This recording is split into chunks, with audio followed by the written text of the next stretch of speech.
छोटी डरावनी कहानियां समझ सके तो डरेंगे भी। एक, मैंने अपने बेटे को पलंग पर लिटा दिया और उसके ऊपर रजाई लगा दी तो वो बोला, डैडी मेरे पलंग के नीचे देख लीजिए कहीं भूत ही ना बैठे हों। बेटे को खुश करने के लिए मैं झुककर पलंग के नीचे देखने लगा तो मेरे होश उड़ गए। पलंग के नीचे मेरा बेटा बैठा मुझे घूर रहा था। वो फुसफुसाया, डैडी ऊपर देखिए मेरे बिस्तर में रजाई के नीचे कोई है। 2, मैं और मेरे पति बहुत ही गर्व महसूस कर रहे थे। हम दोनों ही मुस्कुरा रहे थे। हमारी बेटी पहली बार स्कूल जा रही थी। वो हाथ हिलाकर बस में चढ़ गई और बस वहां से चली गई।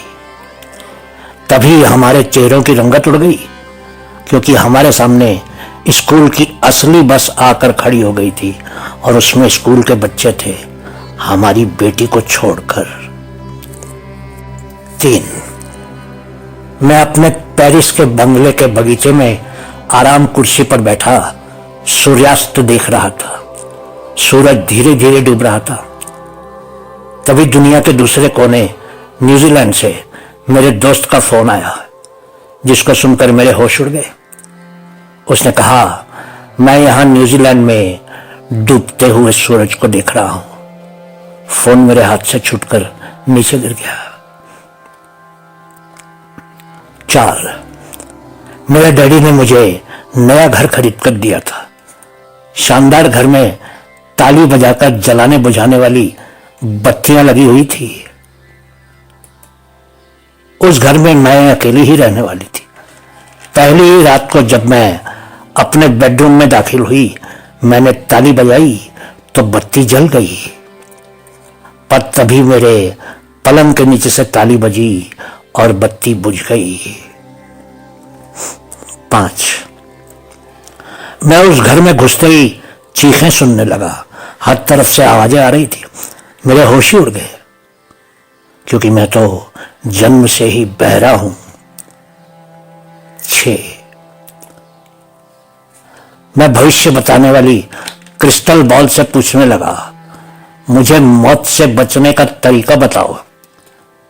उस क्रिस्टल बॉल में से एक मर्द की आवाज आई, नहीं मेरी जान, केक नहीं खाऊंगा, मेरा पेट खाना खाकर भर गया है। वो किसी अनजान मर्द की आवाज थी। मैं कुछ समझ नहीं पाया कि वो किसकी आवाज थी। कुछ देर के बाद रात का डिनर खाने के बाद जब मेरी बीवी ने मेरे सामने केक लाकर रख दिया तो मेरे दिमाग की घंटी बज गई और मुझे क्रिस्टल बॉल से आई वो आवाज याद आ गई। तभी मुझे दीवार की खिड़की पर लगे जमीन को छू रहे पर्दे के नीचे मर्द के 2 जूते दिख गए और मैं घर से बाहर भाग गया। 7, हमारे पागल खाने में 24 घंटे एक कमरे में बंद रहकर बिताइए और $1,00,000 का इनाम जीतिए।